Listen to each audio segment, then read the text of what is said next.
दोस्तों, रात में बीपीएससी ने टीआरई परीक्षा का जो फाइनल आंसर की जारी किया है, उसमें 9वीं 10वीं के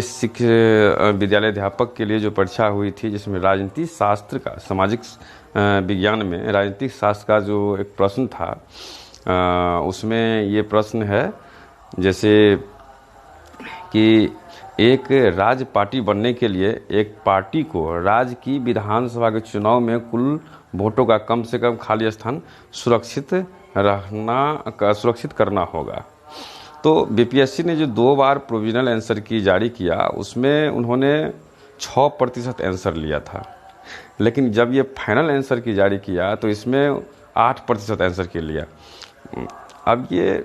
जो कि बिल्कुल ही सरासर गलत है, ये 8% हो ही नहीं सकता है, ये 6% है। और ये एकदम सही है कि ये 6% है। 8% जो आंसर लिया है बीपीएससी ने, वो बिल्कुल ही गलत आंसर लिया है। और पता नहीं बीपीएससी ने ऐसा क्यों किया। जो बीपीएससी के जो इतनी बड़ी संस्था है, इनके सम्मान की बात है, और बीपीएससी इतनी बड़ी संस्था होकर के इसका जो आंसर 8% ले, तो ये मतलब बहुत ही हास्यास्पद लगता है ये आंसर इसका 8% लेना। और बीपीएससी ने कहा है कि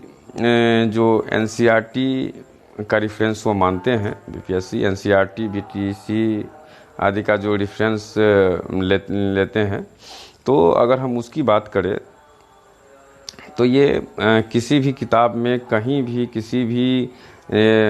आपको संविधान है उसमें भी सारे जगह 6% लिखा हुआ है, और 8% बीपीएससी ने फाइनल आंसर की में कहाँ से ले लिया पता नहीं। चलिए हम देखते हैं कि एनसीईआरटी का जो बुक है, ये बुक है आपको एनसीईआरटी के 10वीं कक्षा का बुक है,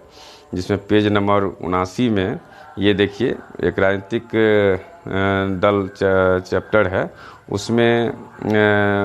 ये स्पष्ट लिखा हुआ है। आप यहाँ पर देख सकते हैं कि किस पार्टी को राज्य पार्टी और राष्ट्रीय दल बनने के लिए क्या शर्तें हैं, वो यहाँ पर स्पष्ट दिया गया है, जो कि एनसीईआरटी के 10वीं के कक्षा से है। और यहाँ पर स्पष्ट लिखा हुआ है, हम देखते हैं इसको, कि इसमें निर्वाचन आयोग का वेबसाइट भी दिया है, उस पर भी होगा। यहाँ पर देखिए, हम जूम करके इसको देखते हैं तो इसमें लिखा हुआ है स्पष्ट कि जब कोई पार्टी राज्य विधानसभा के चुनाव में पड़े कुल मतों का 6% या उससे अधिक हासिल करती है और कम से कम 2 सीटों पर जीत दर्ज करती है, तो उसे अपने राज्य के राजनीतिक दल के रूप में मान्यता मिल जाती है।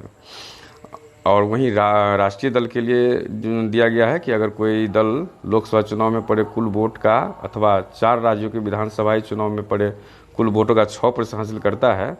और लोकसभा के चुनाव में कम से कम 4 सीटें हासिल करता है, तो उसे राष्ट्रीय पार्टी की 4,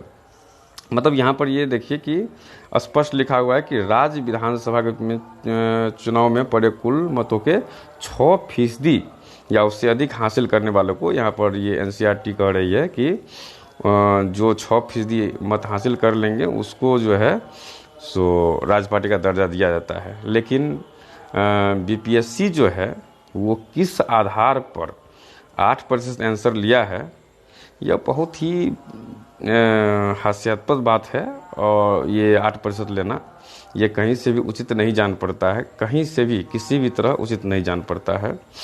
अब देखना है कि ये तो फाइनल आंसर की है, देखना है कि बीपीएससी अगर रिजल्ट जारी करती है, संभावना है कि आज या कल तक जारी रिजल्ट कर देंगे बीपीएससी। लेकिन क्या इसमें सुधार करके जारी करते हैं या फिर इसको ही मान लिया जाता है, अब ये देखने वाली बात होगी। तो तब तक जो बीपीएससी ने ये आंसर की लिया है बहुत ही गलत है, बहुत ही गलत है, कहीं से भी उचित नहीं है।